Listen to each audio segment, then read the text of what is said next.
ভাঙ্গায় এক্সপ্রেসওয়েতে পৃথক সড়ক দুর্ঘটনায় পরিবহন ও কভার্ড ভ্যান সংঘর্ষে ২ চালক নিহত, আহত ২০ জন। আপনারা দেখছেন সমাজের চিত্র টিভি সংবাদ। ফরিদপুর ভাঙ্গা থেকে মোহাম্মদ সরোয়ার হোসেন এর পাঠানো ভিডিও তথ্যচিত্রে দেখুন বিস্তারিত। ফরিদপুরের ভাঙ্গা হাইওয়ে এক্সপ্রেসওয়ে পৃথক স্থানে দুর্ঘটনায় দুটি পরিবহনের ২ ড্রাইভার নিহত ও অন্তত ২০ যাত্রী আহত হয়েছে।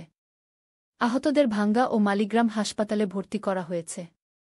দুর্ঘটনার পর রাস্তায় যানজটের সৃষ্টি হয়। খবর পেয়ে ভাঙ্গা ফায়ার সার্ভিস, থানা পুলিশ ও শিবচর হাইওয়ে থানা পুলিশ ঘটনাস্থলে গিয়ে পরিস্থিতি স্বাভাবিক করেন। বুধবার সকাল ১০টার দিকে মহাসড়কের পুলিয়া বাজার এলাকায় একজন এবং বেলা 11:30টার সময় ব্রাহ্মণপাড়া এলাকায় একজন সহ পৃথক দুটি দুর্ঘটনায় ২ জন নিহত হয়।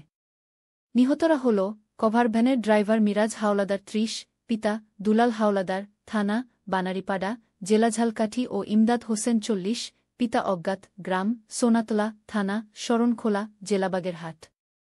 এ ব্যাপারে শিবচর হাইওয়ে থানার এস.আই. আশিকুজ্জামান জানান, ভাঙ্গা উপজেলার হাইওয়ে এক্সপ্রেসওয়েতে পৃথক দুটি দুর্ঘটনায় ২ ড্রাইভার নিহত ও বেশ কয়েকজন যাত্রী আহত হয়েছে। ঢাকা থেকে নড়াইলগামী নড়াইল এক্সপ্রেস নামের একটি পরিবহন এক্সপ্রেসওয়েতে যাত্রী নামানোর জন্য গাড়িটি থামায়।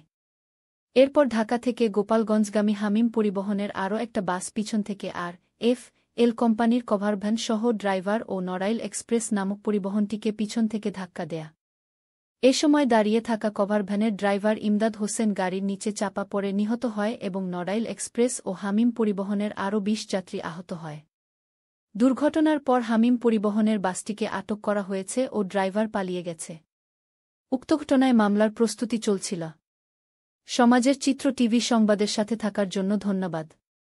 পরবর্তী সংবাদ শোনার আমন্ত্রণ রহিলা।